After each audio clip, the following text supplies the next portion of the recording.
세상의 마지막 기차역. 무라세 다케시 지음. 딱 한 번만이라도 좋으니까 다시 만나고 싶어요. 사랑하는 이를 사고로 갑자기 떠나보낸 사람들. 그를 만날 수 있는 마지막 기회가 주어진다면 이 세상의 마지막 기차역에서 펼쳐지는 84일간의 기적. 제1화 연인에게. 사고가 나서 국도는 못하니까 돌아서 가겠습니다. 택시 뒷좌석에 앉아있는 동안 기사가 하는 말에 대꾸할 정신이 없었다. 창밖으로 보이는 니슈이가 하마역 일대는 몰려나온 인파로 들끓고 있었다. 탈선 사고가 일어나자 운행하던 가마쿠라선의 모든 열차가 멈췄다. 왱왱대는 구급차 소리가 사방에서 울려 퍼지는 가운데 이마에 맺힌 땀방울을 닦던 손가락으로 스마트폰을 켰다. 화면에 뜬 인터넷 포털 사이트에 올라온 주요 뉴스는 죄다 가마쿠라선 상행 열차 탈선 사고에 관한 기사였다. 가마쿠라 탈선 사고 2시 현재 사망자 26명. 탈선 사고 세 번째 차량 절벽 아래로 낙하. 쭉 나열된 기사의 헤드라인을 눈으로 훑다가 차마 더 읽지 못하고 스마트폰을 떨궜다. 깊게 숨을 내쉰 다음 조금 전 네모토의 어머니와 전화로 주고받았던 말을 떠올렸다. 도모코, 일하는 중일 텐데 전화해서 미안하구나. 어쩐 일이세요, 어머니? 지금부터 하는 이야기 침착하게 잘 들으렴. 신이치로가 타고 있던 열차가 탈선했단다. 네? 그 애가 타고 있던 열차가 사고가 났대. 내 모토는 괜찮대요? 그게 무사한 거. 일단 당장 미나미 카마쿠라 종합병원으로 오려무나. 끊으마. 택시에 탄 다음 이 대화를 몇 번이나 되새겼는지 모른다. 어머니의 말투, 숨결, 그 사이사이에 틈에 깃든 짧은 침묵. 전화로 전해지던 느낌을 곰곰이 떠올리며 네모토가 무사할 가능성을 헤아렸다. 이쪽 길도 막히네요. 미간을 찡그리며 말하는 기사에게 어떻게 좀 해달라며 애원했다. 그렇지만 마음속으로는 서둘러 도착하지 않기를 바랐다. 무서워서였다. 시야에 들어온 하얀색 건물이 점점 가까워질수록 심장박동이 빨라졌다. 눈앞에 벌어진 현실을 마주하기가 두려웠다. 어느 때로든 돌아가도 좋으니 이 순간에서 벗어나고 싶었다. 다 왔습니다. 병원 정문 앞은 혼잡하니까 뒷문 쪽으로 돌아서. 괜찮으니까 여기서 세워주세요. 기사의 말을 끊고는 1만엔짜리 지폐를 찔러주고 잔돈도 받지 않은 채 내렸다. 따라붙는 방송국 카메라를 손으로 막으며 로터리를 가로질러 뛰어갔다. 호송용 경찰버스 몇 대가 정문 앞에 진을 치고 있었다. 들 것이 모자랐는지 사고난 열차 좌석을 그대로 떼어와 차례차례 부상자를 실어 나르고 있었다. 그 환자는 나중에, 이쪽이 먼저. 자동문 안쪽은 돛대기 시장을 방불케 했다. 아까는 저쪽이 먼저라고 했잖아요, 선생님. 입 다물고 시키는 대로 해. 병상은 이미 꽉 찼으니까 사망자는 일단 지하로 옮겨. 병원 안에 노성이 엇갈렸다. 날선 목소리와 겹쳐 들것을 옮기는 쿵쾅대는 발소리가 여기저기서 날아왔다. 저기요, 네모토 신이치로는 어디 있나요? 오늘 탈선 사고를 당한 사람인데요. 오가는 사람들 사이를 뚫고 접수창구로 달려갔다. 가족분이세요? 약혼자예요. 저는 히구치 도모코라고 합니다. 사정을 설명하자 젊은 여자 간호사가 뒤쪽 간호실로 사라졌다. 다른 간호사와 얼굴을 맞대고 잠깐 이야기를 나누더니 조금 있다가 접수창고로 돌아왔다. 지하 2층으로 내려가서 오른편 안쪽 방으로 들어가시면 됩니다. 그 말을 듣는 순간 심장이 툭 튀어나올 뻔했다. 지하 2층. 그 말뜻을 이해한 순간 정신이 아득히 멀어졌다. 비상계단을 통해 지하 2층으로 내려가 보니 울음소리가 그 공간을 가득 메우고 있었다. 어둑어둑한 복도를 지나 안쪽으로 걸음을 옮기자 보일러실 옆방에서 귀에 익은 목소리가 새어나왔다. 그 방 앞에 자연스레 멈춰섰다. 손잡이를 거머쥐었지만 몸이 말을 듣지 않았다. 문 너머의 광경이 눈앞에 그려져서일까. 눈을 감고 가슴 밑바닥에 고여있던 묵직한 숨을 깊이 내쉬었다. 숨을 내뱉던 힘을 이용해 손잡이를 당겼더니 상상했던 광경이 시야에 들어왔다. 큼지막한 침대, 침대에 누워있는 네모코, 그리고 그 위에 얼굴을 덮은 흰 천. 순간 정신이 아득해져 아무 생각도 할 수 없었다. 여기가 어디인지 뭘 하려 했는지조차 헷갈릴 지경이었다. 어머니가 다가오더니 두 손으로 내 오른손을 꼭 잡아주었다. 토모코, 토모코. 날 붙잡고 울부짖는 어머니가 성가시게 느껴졌다. 혼돈에 사로잡힌 내 머릿속을 더욱 뒤엉키게 만드는 것 같아 그저 지금은 어머니의 손을 뿌리치고 이곳을 벗어나고만 싶었다. 하지만 그렇다고 어머니를 외면할 수 없었다. 내 손을 꽉 붙잡은 그 손에서 외아들을 향한 사랑이 느껴졌으니까. 토모코, 신이치로 얼굴 봐야지. 이번에는 아버지가 내 팔을 끌어당겼다. 그의 얼굴을 덮은 천을 스르르 아래로 잡아당기자 낯익은 얼굴이 보였다. 나는 아이처럼 잠든 이 얼굴을 보는 게 참 좋았다. 침대 베갯머리에서 밤새도록 들여다본 적도 있다. 다음 주면 네모토의 32번째 생일이다. 그는 내게 생일날 카레라이스를 만들어달라고 부탁했었다. 작년 생일에 카레를 만들어줬었는데 카레를 입에 한가득 넣은 그는 눈물을 글썽였다. 왜 우냐고 묻자 네모토가 이렇게 대답했다.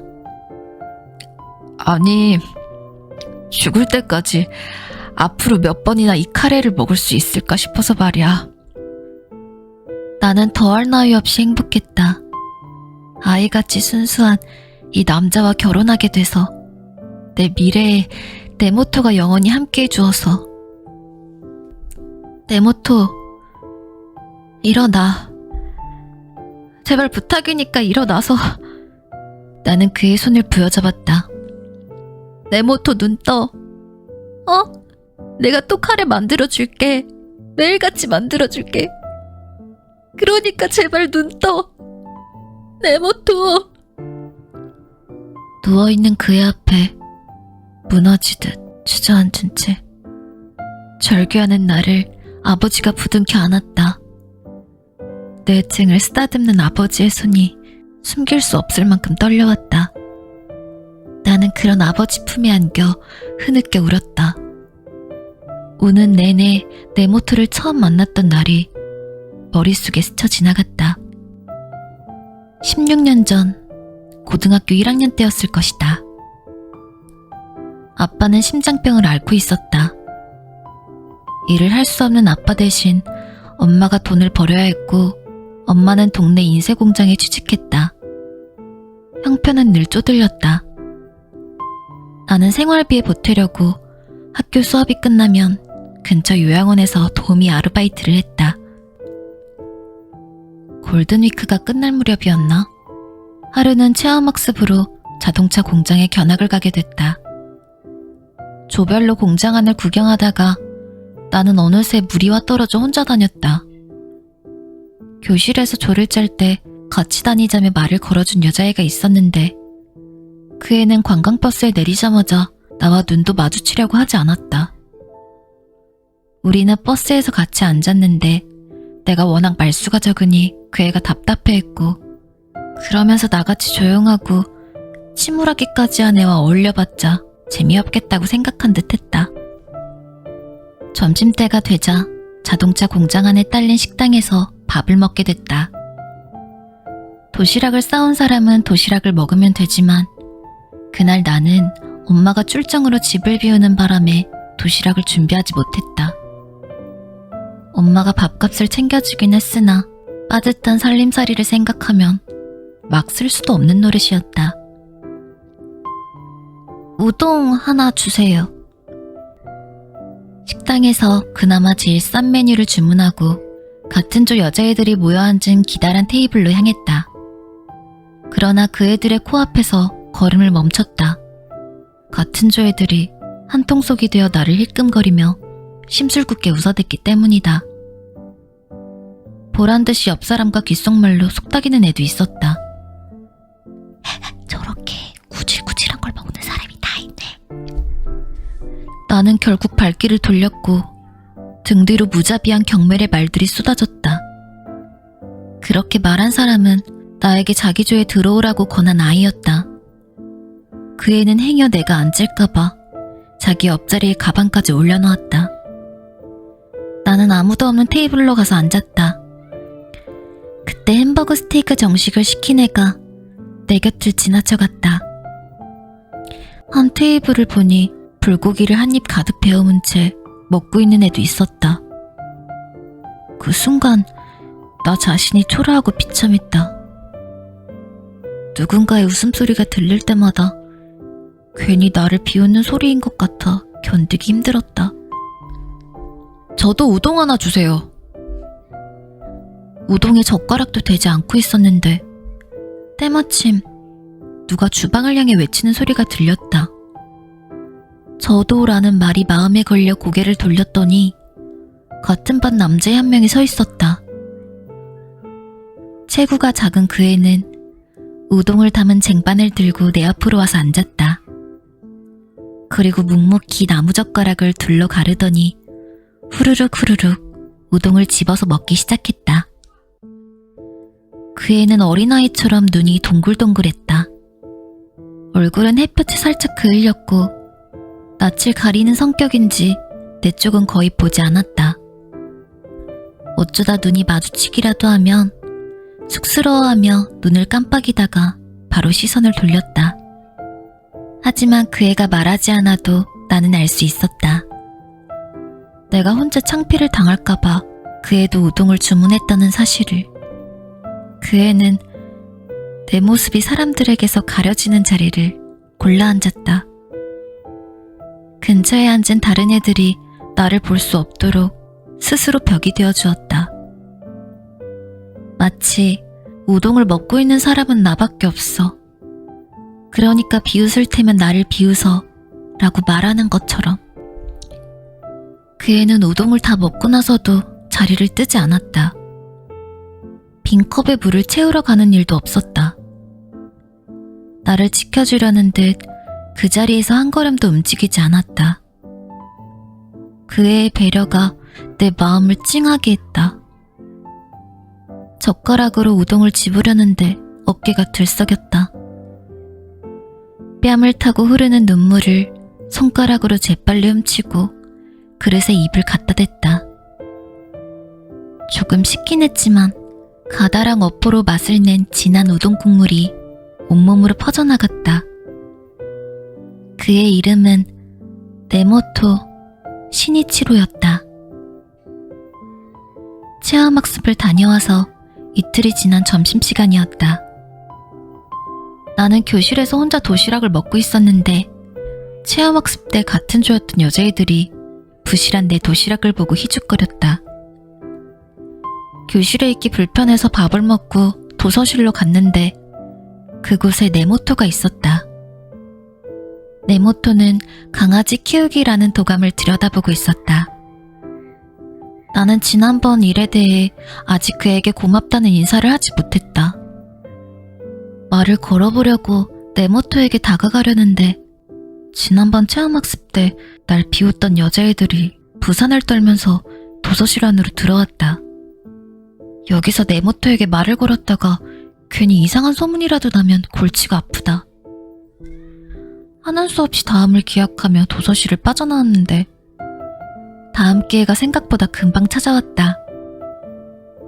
방과 후 자전거를 타고 정문을 빠져나와 길 모퉁이를 도는데 네모토가 보인 것이다.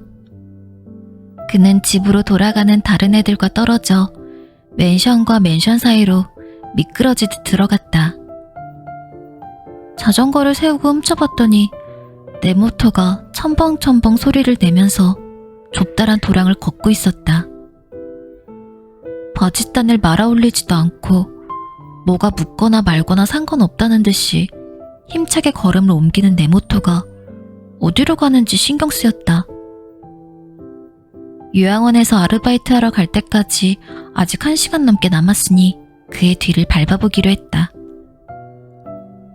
부연 물에 운동하시는 발을 담갔다.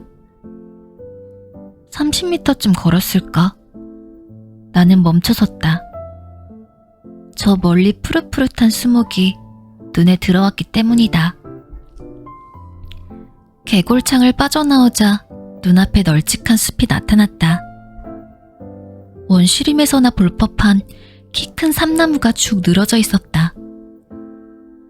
우리 집은 이 숲에서 자전거로 15분 정도 떨어져 있어서 어릴 때 이 근처를 여러 번 지나다녔다. 귀를 기울이자 숲에서 서벅서벅 잡초밟는 소리가 들렸다. 네모토가 숲속으로 걸어 들어가는 소리일 터였다. 용수로에 놓인 작은 나무 다리를 건너고 나서 젖은 치맛자락을 잡고 물기를 꼭 짜냈다. 그런 다음 양손으로 나뭇가지와 잎사귀를 헤치며 완만한 오르막길을 따라 올라갔다. 짐승이 다니는 길로 접어들어 한숨 돌리려던 때 벼랑간 어디선가 발소리가 들려오더니 점점 빨라졌다. 가파른 비탈길을 거침없이 뛰어내려온 정체 모를 게 내 앞에 섰다. 자세히 보니 털이 하얀 개였다. 목에는 낡은 노란색 목걸이가 걸려 있었다. 눈에 핏발을 세우고 당장이라도 덮칠 기세로 나를 노려보았다. 느닷없는 상황에 너무 놀란 내가 벌러덩 낮아빠지자 네모토가 헐레벌떡 비탈길을 달려 내려왔다. 그리고 나서 그는 아무런 망설임 없이 내 앞을 막아섰다. 아키타견으로 보이는 덩치 큰 개가 콧김을 거칠게 내뿜으며 나와 네모토를 향해 돌진했다. 네모토가 야구공을 받는 포수처럼 자세를 낮추었다. 그러더니 우리 바로 코앞까지 다가온 개를 아래쪽에서 껴안아 옆으로 넘어뜨린 다음 유도 기술의 하나인 목을 감고 팔을 제어하는 곁누르기 기술을 선보였다. 일련의 동작을 미리 계산해둔 사람 마냥 네모토는 침착하게 움직였다. 시로 미안. 내가 너무 난폭했지? 잠깐이면 끝나. 미안한 표정을 지으며 말하던 네모토가 히구치 하고 내 이름을 불렀다. 거기 내 가방 보이지? 안에 구급약이 들어있으니까 통째로 좀 꺼내줄래? 나는 어리둥절하면서도 알겠다고 대답했다. 그런 다음 그의 가방에서 작은 구급약 상자를 꺼내 바닥에 들어놓은 네모토 옆으로 다가갔다. 시로, 금방 끝날 거야. 히구치, 미안한데 이 녀석 앞다리에 소독약 좀 뿌려줄래? 오른쪽 무릎 부근에 피가 나는데 보이지? 네모토 말 맞다나 5cm쯤 베인 상처가 보였다. 상처가 깊지 않아서 꿰맬 정도는 아니었지만 딱지를 뜯었는지 계속 피가 흘렀다. 그냥 놔두면 세균이 들어가거든. 소독약을 병째로 녀석의 다리에 다 뿌려줘. 응, 알았어. 나는 지저대는 개 옆에 웅크리고 앉아 작은 병을 열고 상처 부위에 소독약을 쏟아부었다. 시로라는 그 개는 통증이 심한지 버둥거렸다. 그러자 네모토가 팔에 힘을 줘서 꽉 눌렀다. 고마워. 그럼 이번에는 거즈로 덮어줘. 바닥에 누운 채로 네모토가 내게 차례차례 지시를 내렸다. 거즈로 덮고 붕대를 감고 그 위에 다시 보호대를 씌웠다. 나는 네모토가 하라는 대로 하며 보호대 지퍼를 올렸다. 도와줘서 고마워, 히구치. 유도 수업 시간에 기술 배워두길 잘했어. 땀방울이 송골송골 맺힌 얼굴로 그는 시로를 잡고 있던 왼팔을 풀었다. 그러고는 자리에서 일어나 잘 참았어, 시로. 하며 녀석의 머리를 톡톡 두드렸다. 네모토는 입고 있는 셔츠의 왼쪽 소매가 뜯겼는데도 전혀 개의치 않았다. 치료를 마친 시로가 벌떡 일어났다. 흥분해서 낮은 소리로 으르렁대더니 금세 흥미를 잃었는지 숲속으로 사라졌다. 그건 그렇고 어쩐지 아까부터 누가 따라오는 것 같더니 너였구나? 네모토는 숨을 내쉬며 가방에서 스테인리스 물통을 꺼냈다. 기다란 물통 한복판에는 스누피 그림이 그려져 있었다. 여기서 뭐 하는 거야? 컵에 차를 따라 벌컥벌컥 들이켜는 그에게 미심쩍은 눈길을 던졌다. 이 숲은 예전부터 유기견의 숲이라고 불리던 곳이야. 개를 키울 수 없게 된 주인이 개를 버리러 찾아오지. 숲 안으로 들어가면 개가 몇 마리 더 있어. 앞자락이 벌어진 셔츠 단추를 채우면서 네모토는 말을 이었다. 얼마 전에 시로가 학교 정문 근처에서 어슬렁거리는 걸 봤거든. 앞다리에 상처를 못 본 채 할 수 없어서 따라왔더니 이 숲으로 들어가더라고. 근데 보통 사나워야 말이지. 사료를 줘도 좀처럼 먹지를 않아. 그래서 점심시간에 도서실에서 개에 관한 책을 보고 있었구나. 셔츠 밖으로 드러난 팔뚝에는 개에 물린 자국이며 긁힌 상처가 남아있었다. 지금까지 시로와 맞붙어온 흔적 같았다. 시로라는 이름은 내가 붙였어. 네모토는 그렇게 말하면서 시로가 사라진 쪽으로 고개를 돌렸다. 난 시로와 친해지고 싶어. 사람한테 버림받고 신경이 날카로워졌을 뿐이지. 시로는 분명 착한 여자애야. 네모토는 안쓰러운 눈빛으로 읊조리듯 말했다. 때묻지 않은 그의 눈동자에는 애틋함마저 서려 있었다. 그나저나 넌 여기 왜 온 거야? 아니 그게... 네모토가 불쑥 말을 돌려서 머쓱해진 나는 헛기침을 한 다음 눈을 내리깔며 대답했다. 그저께 체험학습 갔었잖아. 내가 혼자 우동 먹고 있었을 때 네가 같은 걸 들고 내 앞으로 왔고 그게 엄청 기뻤거든. 그때 고맙다는 인사를 제대로 못했는데 오늘은 꼭 말하고 싶었어. 그때는 고마웠어. 말을 마치고 자연스레 머리를 숙여 인사했다. 다시 머리를 든 내게 네모토는 가타부타 말이 없었다. 쑥스러워하지도 그렇다고 우스대지도 않았다. 무의식적으로 미소 지은 그의 얼굴에는 좀 전에 봤던 다정한 눈빛이 반짝이고 있었다. 시로, 이쪽으로 와. 네모토가 석쇠 자국이 찍힌 얇은 고기 조각을 들고 손짓하며 시로를 불렀다. 겁먹을 거 없어. 시로, 자, 육포야. 시로를 처음 만난 그날 이후 나도 네모토의 뒤를 따라 계속 숲을 찾았다. 그렇지만 시로는 한 발짝도 다가오지 않았다. 지난 2주 동안 처음보다 지저대는 횟수는 줄었다. 시로의 앞다리도 깨끗이 나았고 상처 부위를 감싸던 보호대는 시로가 이빨로 잡아 뜯어버렸다. 네모토는 시로가 머무는 숲에 밥그릇을 갖다 놓고 매일 사료를 주러 다녔다. 다음날 찾아가면 밥그릇이 싹 비어 있었다. 사료를 먹긴 먹은 것 같은데 우리가 직접 주려고 하면 가까이 오지 않았다. 시로는 사람을 못 믿는 것 같아. 아무래도 주인한테 학대를 당했던 모양이야. 전에 네모토가 말했다. 아마 그의 짐작이 맞을 것이다.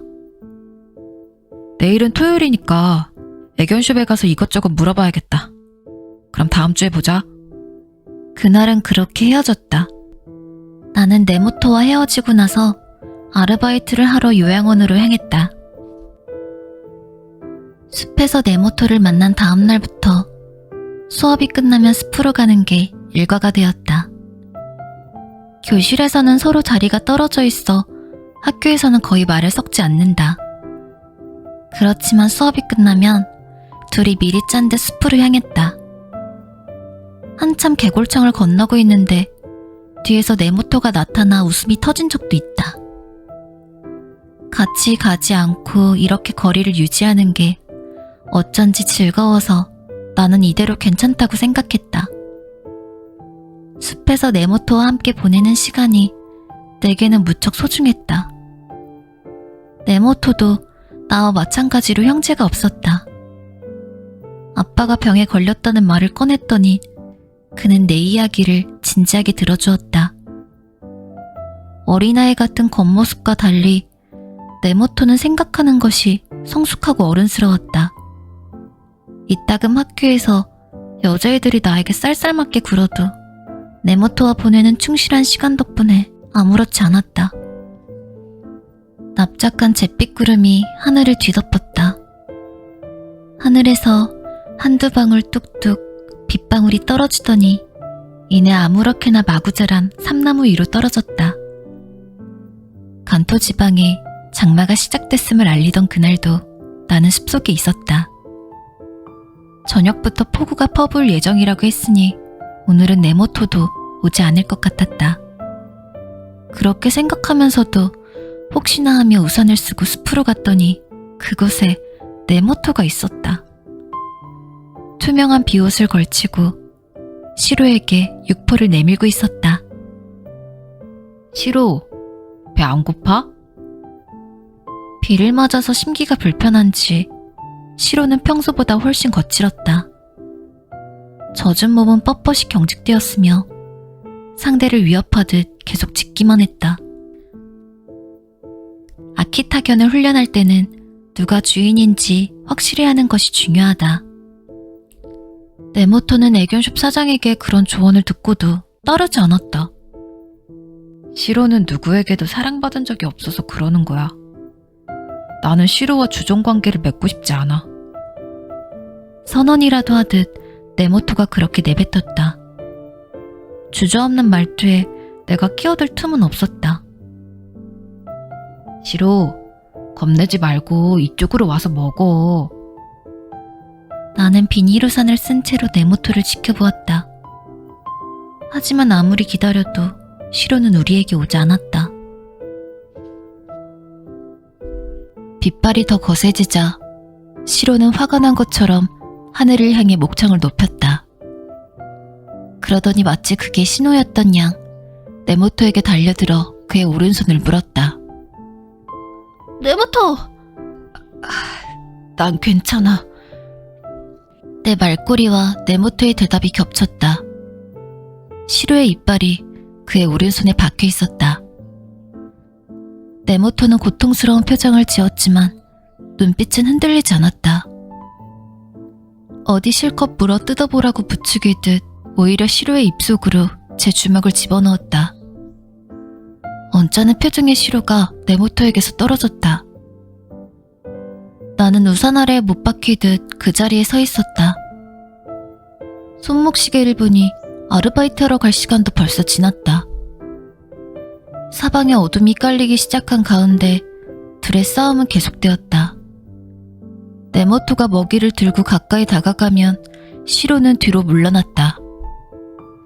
시로가 물려고 앞으로 나오면 도리어 네모토는 한 걸음 다가갔고 시로는 다시 물러섰다. 손목시계 바늘이 밤 8시를 너물락 말락하는 시간을 가리키고 있었다. 갑자기 하늘에 구멍이 뚫린 것처럼 약하던 빗방울이 빗줄기가 되어 우두둑 쏟아졌다. 빗줄기는 채찍처럼 온 수풀을 인정사정 없이 후려갈겼다.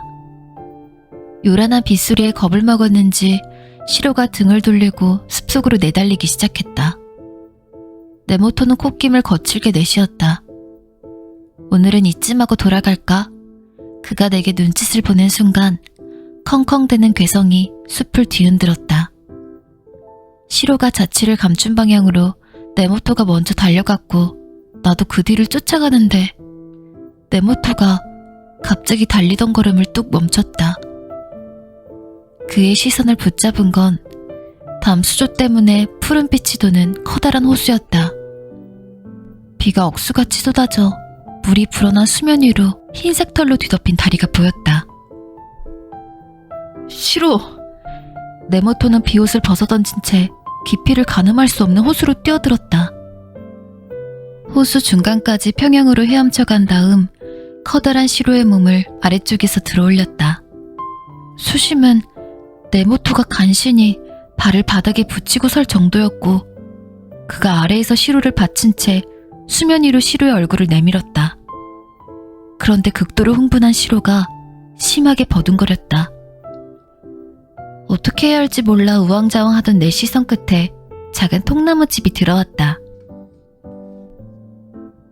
그리고 출입문 옆에는 닐에 감긴 살수형 호수가 놓여 있었다.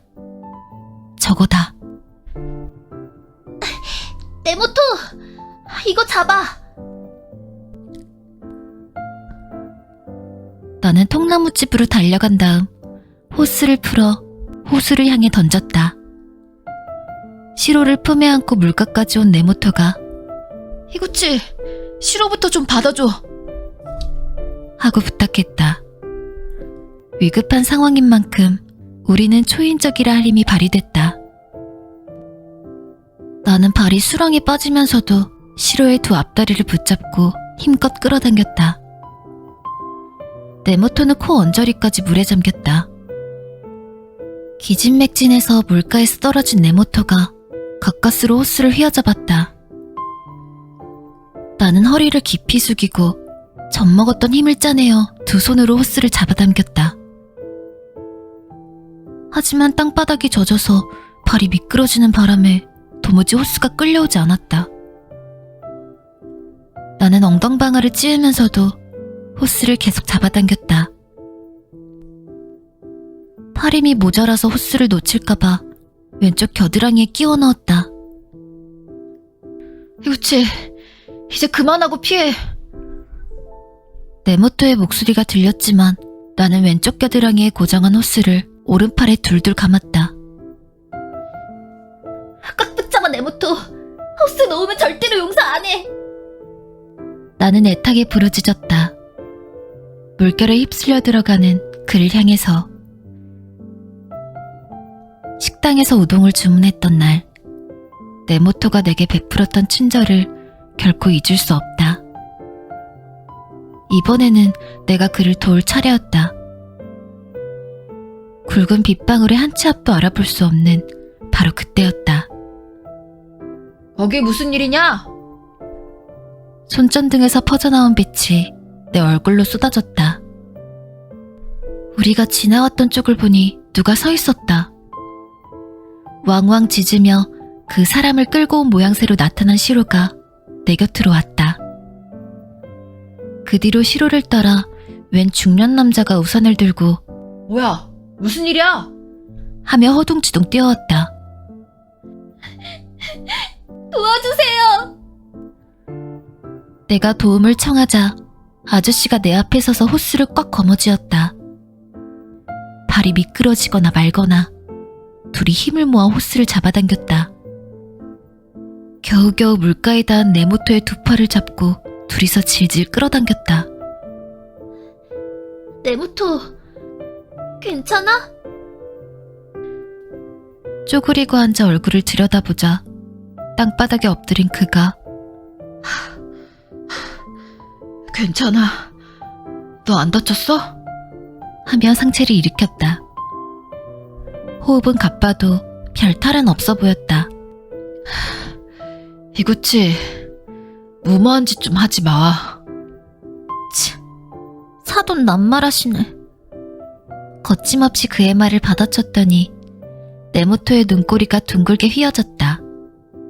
나도 찡긋 웃으며 뺨을 풀었다. 우리를 도와준 아저씨를 따라 일단 통나무집으로 이동했다. 쫄딱 젖은 꿀로 차마가 달린 툇마루에 걸터 앉았다. 보호경보가 내려진 마당인데 도대체 뭘 하고 있었던 거야?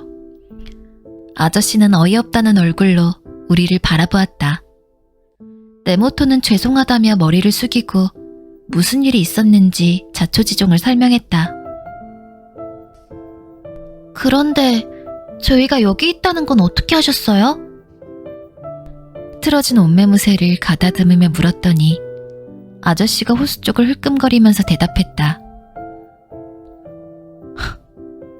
아까 그 흰색 개가 맨션 아래서 계속 지저댔거든. 아휴, 너무 시끄러워서 우산을 쓰고 나갔더니 내 바지가랑이를 물고 숲속으로 끌고 들어가려는 거야. 마지못해 따라와 보니까 너희들이 호숫가에서 그러고 있잖아. 저 개가 너희들을 살린 거야. 그러니까 고맙다는 인사는 저 개한테 하고. 좀 전까지 옆에 있던 시로는 어느새 호숫가에 가 있었다. 빗줄기가 가늘어졌다. 시야 가장자리로 말끄러미 이쪽을 응시하는 시로가 보였다. 그날 기록적인 폭우가 쏟아졌다는 건 나중에 알았다. 지금 생각해보면 그런 날 어떻게 숲에 갈 생각을 했을까 싶다. 숲에 간 다음 날은 토요일이어서 주말 내내 푹 쉴 생각이었다. 그러나 예상치 못한 일이 벌어졌다. 아빠가 갑자기 돌아가신 것이다. 아빠는 협심증이 악화해 최근 몇 년 동안 입원과 퇴원을 반복해왔다. 장대비가 내리고 나서 이틀째가 되던 일요일 아침에 눈을 떴을 때 아빠의 몸은 이미 차갑게 식어 있었다. 급성 심부전이었다. 어수선하게 장례를 치르고 다 마무리하고 나니 그제야 울컥 슬픔이 북받쳐 올라왔다. 아빠와의 숱한 추억이 불쑥 가슴을 휘저어서 이불 밖으로 나갈 기력도 없었다. 그래서 엄마와 이야기한 다음 학교는 당분간 쉬기로 했다. 일주일쯤 쉬고 난 뒤 마음을 다잡고 학교에 갔다. 수업을 마치고 숲에 찾아갔으나 네모토는 보이지 않았다. 혹시나 하는 생각에 통나무집도 들여다봤지만 거기에도 네모토는 없었다. 통나무집에서 나와 호수 쪽으로 발걸음을 옮기던 중에 호수 서쪽으로 난 비탈길을 발견했다.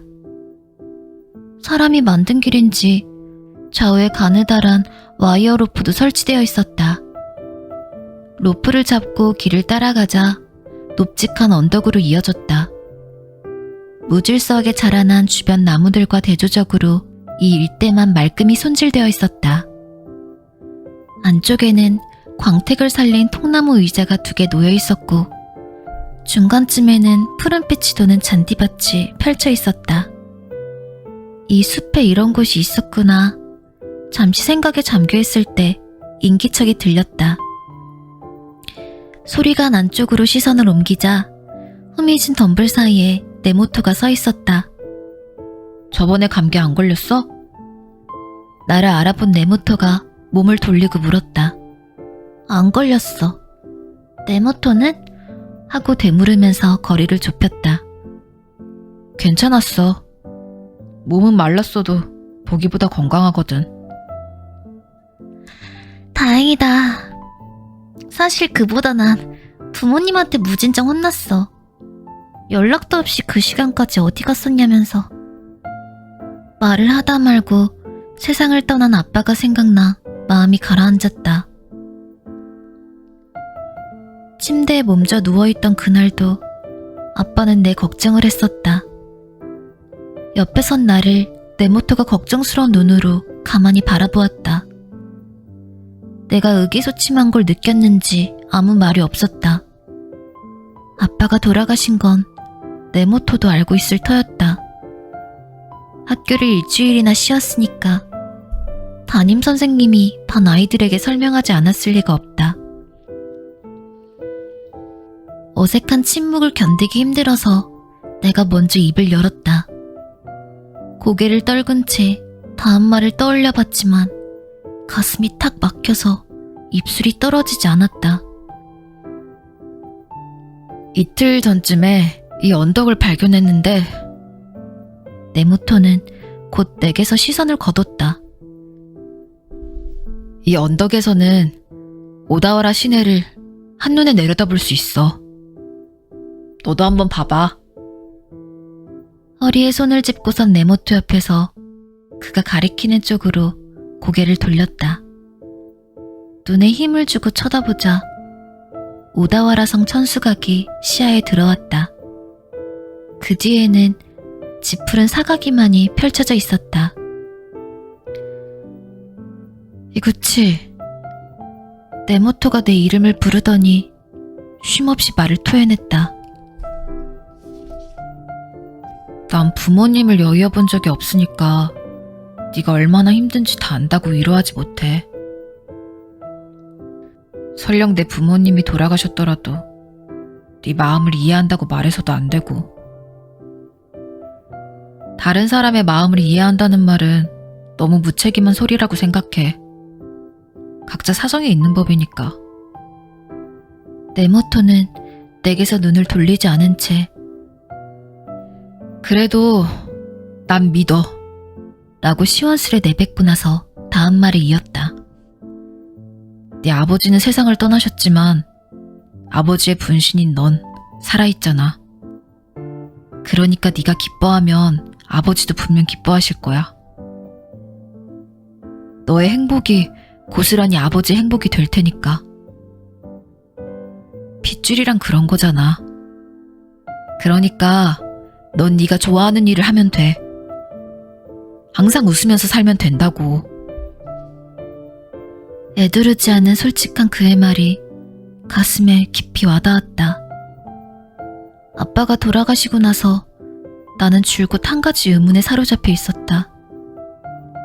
아빠의 인생은 과연 행복했을까? 아빠는 심장이 안 좋아서 옛날부터 잔병 치레가 끊이지 않았다. 몇 년째 문박 출입도 제대로 하지 못했다. 50도 안 되는 짧은 생을 살면서 어쩌면 살아생전 좋았던 일이 하나도 없었던 건 아닐까. 그런 생각을 하면 아빠가 너무 불쌍해서 가슴이 옥죄어왔다. 그런데 네모토가 말했다. 자식은 부모의 분신이라고. 그의 말대로라면 아버지의 삶은 아직 끝나지 않은 셈이다. 네모토가 가방에서 스누피가 그려진 물통을 꺼냈다. 그가 내민 컵을 받아들며 간신히 참았던 눈물이 왈칵 쏟아졌다. 그때 피탈길 쪽에서 성큼성큼 발소리가 들려왔다. 돌아보자 시로가 다가와 내 발치에 달라붙었다.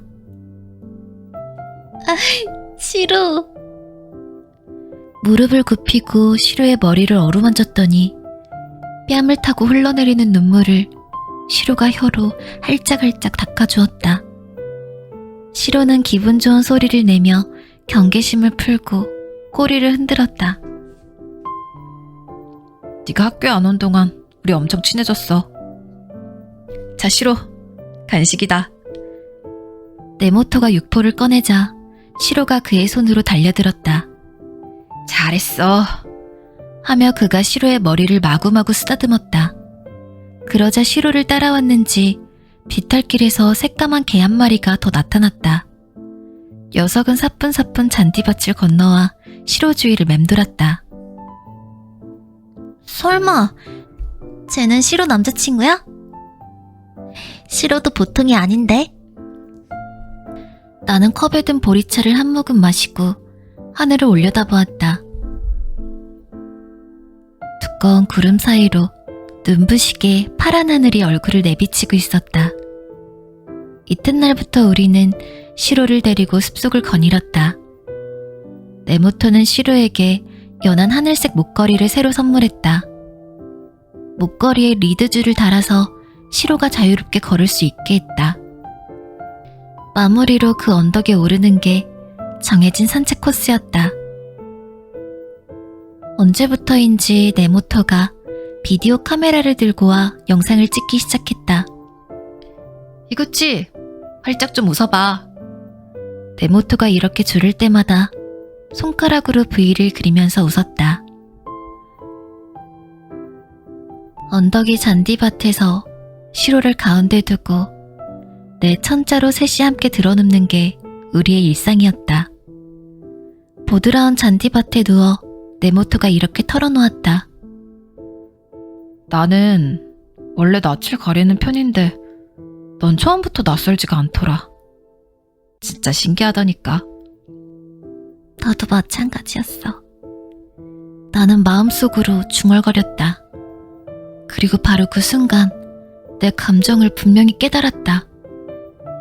내가 네모토를 좋아하는구나. 단순히 친구로서 좋아하는 것이 아니다. 네모토는 이제 내게 그 무엇과도 바꿀 수 없는 존재가 되었다. 그러다 7월에 접어든 어느 날 엄마가 말했다. 종합식이 끝나면 외할머니가 사는 오카야마 현으로 이사하기로 했다고. 머릿속이 새하얘졌다. 이사가면 시로를 볼 수 없다. 물론 네모토도. 하지만 나는 이 일을 네모토에게 알리지 못했다. 그를 향한 내 마음도 아직 전하지 못했는데 아무 말도 하지 못한 채 그렇게 시간만 흘러갔다. 종합식 전날 담임선생님이 내가 전학 간다는 걸 반 아이들에게 알렸다. 딱히 슬퍼하는 사람은 없었다. 네모토만 평소와 달랐다. 네모토. 교실에서 내가 불러도 네모토는 굳은 얼굴로 묵묵부답이었다. 그 후에도 네모토에게 말을 걸 타이밍을 살폈지만 네모토는 나와 눈이 마주치기 무섭게 자리를 떴다. 종합식 날 식이 끝나자마자 곧장 숲으로 갔다. 그와의 마지막 만남이 될지도 몰랐다. 나는 그날 네모토에게 고백할 생각이었다. 그를 향한 터질 듯한 내 마음을 전하지 않고 이대로 헤어지긴 싫었다. 그런데 네모토는 거기 없었다. 시로가 나를 반겨주었지만 아무리 찾아도 네모토는 보이지 않았다. 호수에도, 통나무 집에도, 그리고 언덕에도. 발길을 돌리기 전에 시로를 힘껏 끌어안았다. 시로, 건강하게 잘 지내? 그리고 네모토도. 나는 눈가에 맺힌 눈물을 훔치며 추억이 가득한 숲을 뒤로했다. 현관과 맞붙은 거실에서 스님의 독경 소리가 울려 퍼졌다. 아담한 제단 양옆에는 고급스런 화환이 늘어서 있었다. 자리에서 일어나 조문객들이 차례차례 향을 올린다. 그 공간을 지배하듯 관 속에 누운 네모토가 제단과 향로 사이에 놓여있다. 그때 벼랑간 바깥이 어수선해져 내 옆에 있던 아버지가 자리를 비웠다. 돌아가세요. 아버지가 마당 한쪽에 서서 드물게 언성을 높였다. 매스컴에서 찾아온 듯했다. 병원에서 숨을 거둔 네모토의 시신은 그 후 부검을 했다. 사고 발생 직후부터 빈소가 차려진 오늘까지 이틀 내내 매스컴은 끈질기게 들러붙었다. 유족으로서 지금 심정이 어떠십니까? 병원에 이송됐을 당시에 네모토 씨는 아직 살아있다고 들었습니다. 사망 경위를 자세히 말씀해 주시겠습니까? 피도 눈물도 없는 질문 공세는 우리의 마음에 무수한 생채기를 냈다. 경야가 끝나자 조문객들은 정중히 인사하며 돌아갔다. 괜찮냐, 도모코? 텅 빈 거실에서 아버지가 내 옆에 다가와 앉았다. 저는 괜찮아요. 아버지는 괜찮으세요? 걱정스레 물었더니 아버지는 나를 안심시키려는 듯 애써 미소를 지었다. 아버지가 자식의 상주를 맡았으니 얼마나 괴로웠을까. 상조업체와의 미팅이며 경찰에 대응하는 일까지 전부 아버지가 도맡아 처리했다. 내가 거들려고 해도 아버지는 내게 아무 일도 시키지 않았다. 아버지는 벌써 60줄에 들어섰다. 그런데도 사고 이후 힘들다거나 괴롭다는 말을 한 번도 입에 올리지 않았다. 도모코, 사과 먹자. 어머니가 쟁반을 들고 왔다. 네모토와 결혼하기로 했을 때 누구보다 기뻐했던 사람이 어머니였다. 최고의 며느리가 와줬구나. 도모코, 나를 네 엄마라고 생각하렴. 어머니는 내게 그렇게 말했었다. 아빠에 이어 엄마까지 여의고 외톨이 신세였던 나를 네모토의 부모님은 지극한 사랑으로 맞아주었다. 잊고 있었는데요. 결혼식장에 예약 취소한다고 연락해야겠어요. 이것만은 두 분에게 부탁할 수 없다. 결혼식까지는 앞으로 3달 남았고 벌써 청첩장도 발송한 상태였다. 스마트폰 화면을 누르려던 손가락이 제멋대로 떨렸다. 작년 말에 프로포즈를 받은 나는 최고로 행복한 한때를 보내고 있었다. 순백의 웨딩드레스를 입고 그의 옆에 서는 모습을 얼마나 꿈꿔왔는지 모른다. 그 꿈을 지금 내 손으로 끝내야 한다. 도모코, 어머니가 내 왼손을 꽉 쥐었다. 신이치로를 사랑해줘서 고맙구나. 코끝이 시큰해졌다. 이제 다 말라버려서 더는 나오지 않을 줄 알았던 눈물이 넘쳐 흘렸다.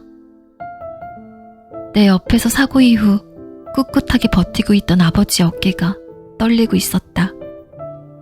아버지는 울음을 삼키려 아랫입술을 깨물었지만 붉게 충혈된 눈에서 눈물방울이 뚝뚝 흘러내렸다.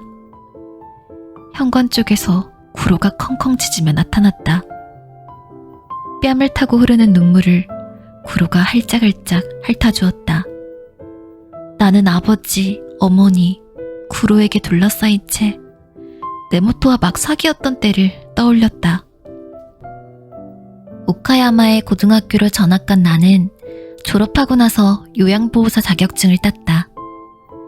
오카야마 시내에 있는 복지시설에서 근무했는데 내가 30살이 되던 해에 엄마가 돌연 세상을 떠났다. 운명의 장난인지 엄마도 아빠와 같은 급성 신부전이었다. 아빠가 죽고 나서 엄마는 쉬지 않고 일했다. 그러니 몸에 무리가 갔을 법도 했다. 외할머니는 이미 엄마보다 먼저 세상을 떠난 뒤였다. 혼자가 된 나는 고향인 오다와라로 돌아왔다.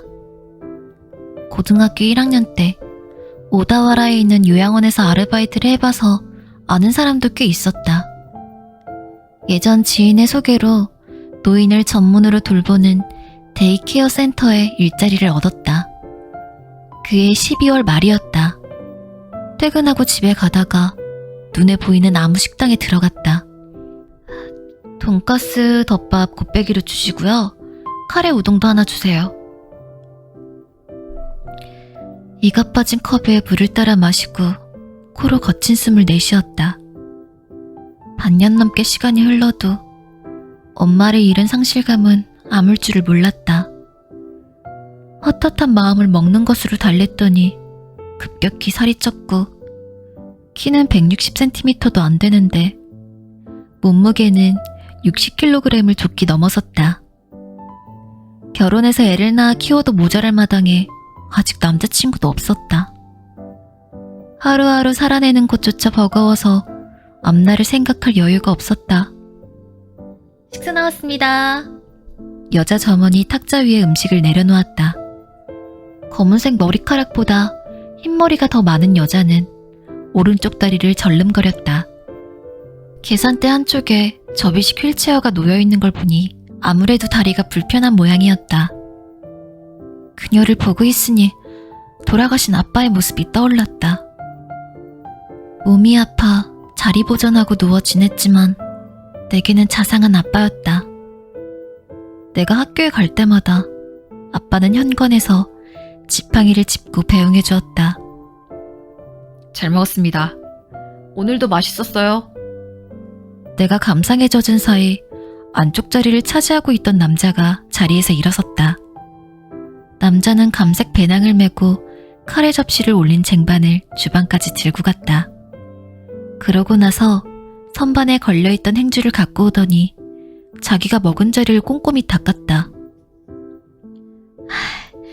매번 고마워요. 다리가 불편한 점원이 미안해하자 그는 아니라며 얼굴 앞에서 손사래를 쳤다. 출입문으로 향하는 남자의 얼굴을 본 순간 나는 돈가스 덮밥을 먹던 젓가락질을 멈추고 말았다. 건강하게 햇볕이 그은 얼굴, 어린아이처럼 동글동글한 눈. 혹시 네모토? 입 밖으로 바바리 튀었지만 그런 걸 신경 쓸 때가 아니었다. 히구치? 얼빠진 목소리로 대답한 네모토는 커다란 눈으로 나를 응시했다. 잠시 그와 눈을 맞추고 있자 눈물이 그렁그렁 차올랐다. 예전에 보았던 그의 모습이 남아있는 정도가 아니라 그때와 똑같은 얼굴이 바로 내 앞에 있었다. 체험학습을 하러 가 네모토를 처음 만난 곳도 여기와 비슷한 식당이었다.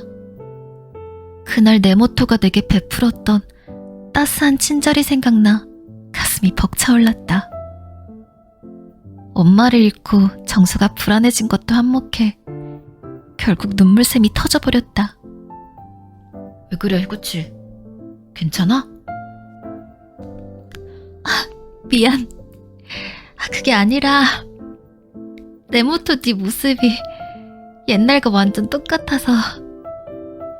네모토는 배낭을 열어 손수건을 꺼냈다. 지퍼를 내린 사이드 포켓 안에 스누피 물통이 들어있었다. 그때 그 시절 네모토가 갖고 다니던 물통이다. 나 왜 이러지? 눈물이 안 멈춰. 네가 예전 모습 그대로인 게 너무 기뻐서 그런가?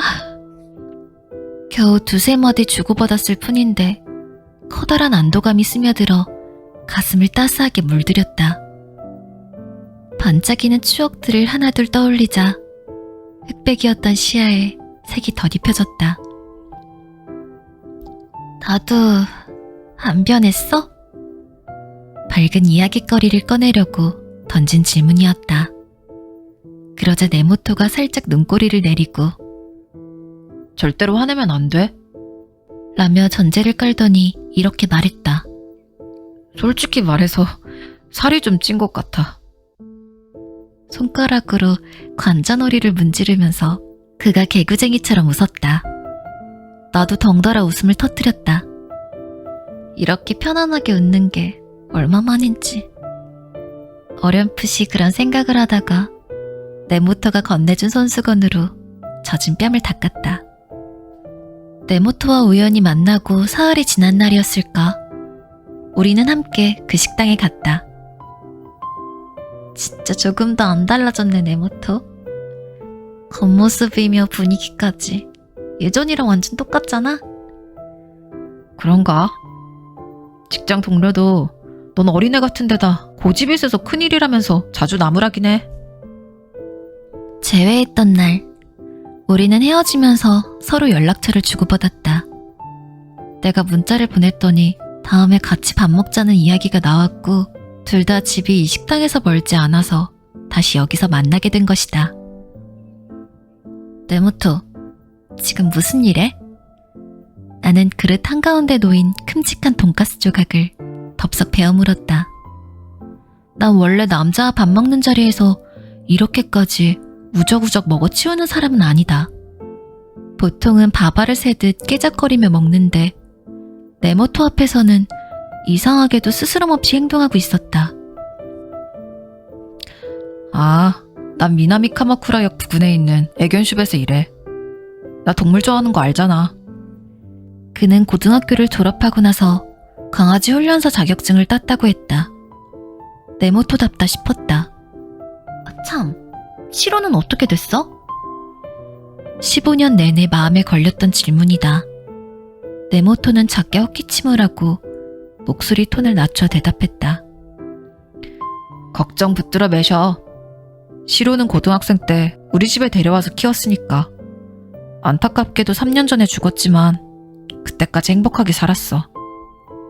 아, 그랬구나. 시로가 죽었다는 말에 가슴이 먹먹했지만 다름 아닌 네모토가 시로의 주인이었다면 시로는 틀림없이 행복했을 것이다. 시로에 대해 이야기하려면 밤을 새워도 모자라니까 다음에 실컷 들려줄게. 좋아서 뺨이 실룩거렸다. 남은 돈가스 떡밥을 입속에 마저 넣었다. 네모토에게 어떻게 지냈는지 이것저것 질문했지만 딱 한 가지 아직 묻지 못한 게 있었다. 네 번째 손가락에 반지는 끼워져 있었지만 그렇다고 장담하기는 일러서 대화 중에 은근슬쩍 떠볼 생각이었다. 결혼은 아직 안 했더라도 여자친구는 있을 수 있으니까. 네모토가 밥을 다 먹고 젓가락을 놓자 잠시 침묵이 흘렀다. 들키지 않게끔 작게 심호흡을 하고 고개를 들어 네모토를 쳐다보았다. 이제 애두를 것 없이 바로 물어봐야겠다. 저기. 그때 누가 먼저랄 것도 없이 둘이 동시에 입을 열었다. 나는 멋쩍어 하는 그의 표정에서 네모토가 무슨 말을 하려는지 직감했다. 히구치가 먼저 말해. 네모토는 쭈뼛대며 말했지만 자신만만해진 나는 남자니까 네가 먼저 말하라며 그를 재촉했다. 그게 그러니까 히구치 너 말이야. 연인이 있는지 궁금해서. 네모토의 볼이 소년처럼 발그레해졌다. 연인이라는 고전적인 표현이 어딘가 귀여워 긴장이 스르르 풀렸다. 없어, 남자친구. 알량한 자존심 때문에 쭉 없었다고는 차마 말하지 못했다. 그런데 곧장 그가 나도 계속 없었어. 연인. 이라고 대답했다. 나도라는 말이 귀에 살짝 거슬렸으나 이야기가 원하는 방향으로 진행되어 기분이 좋았기 때문에 짚고 넘어가고 싶지는 않았다. 부끄러워하는 네모토의 입에서 다음 말이 나오지 않았다. 바늘방 속에 앉은 사람처럼 거듭 컵을 입으로 가져가기만 했다. 계획은 좀 어긋났지만 결국 그를 좋아하는 순수한 마음이 내 입을 열게 했다. 혹시 괜찮으면 이번에도 동시에 입을 열었다. 하하, 내가 먼저 소리내 웃자 그도 따라 웃었다. 우리는 서로 아무 말도 하지 않았다. 그저 큰 소리로 웃기만 하다가 자연스레 사귀기 시작했다. 어머니, 카레 맛 좀 봐주실래요? 작은 접시에 카레를 담아 내밀자 어머니가 맛을 보고는 손가락으로 오케이 사인을 보냈다. 세상을 떠난 엄마가 알려준 대로 만든 카레였다. 어디 나도 맛 좀 볼까? 거실에서 고타스에 다리를 넣고 쉬던 아버지도 주방으로 왔다. 숟가락으로 들고 카레를 먹어보더니 얼굴에 웃음을 띤 채 엄지손가락을 치켜 세웠다. 네모토의 본가에 들르게 된 건 그와 사귀고 2달쯤 지나서였다. 네모토의 부모님은 부모를 잃은 내게 다정하게 대해주었다. 아버지는 정년퇴직해서 매일 집에 있었다. 우리 넷은 자주 식탁에 둘러앉아 밥을 먹었다. 네모토도 좀 먹어봐. 고타스에서 책을 읽던 그를 불렀더니 어머니가 너희는 사귀는 사이인데 언제까지 이름이 아닌 성으로 부를 거니? 라면서 얼굴을 찌푸렸다. 그러자 네모토가 어머니, 우린 이게 편해요. 하며 거들었다. 둘 다 부끄러움을 많이 타는 탓에 시간이 흘러도 우리는 서로의 이름을 부르지 못했다. 그렇지만 왠지 우리에게는 그게 더 잘 어울린다는 생각이 들어 좋았다.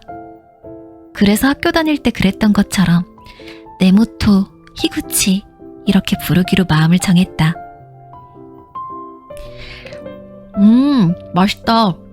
다음 달 내 생일에도 카레 만들어줘. 네모토의 말에 나는 흐뭇한 미소로 답했다.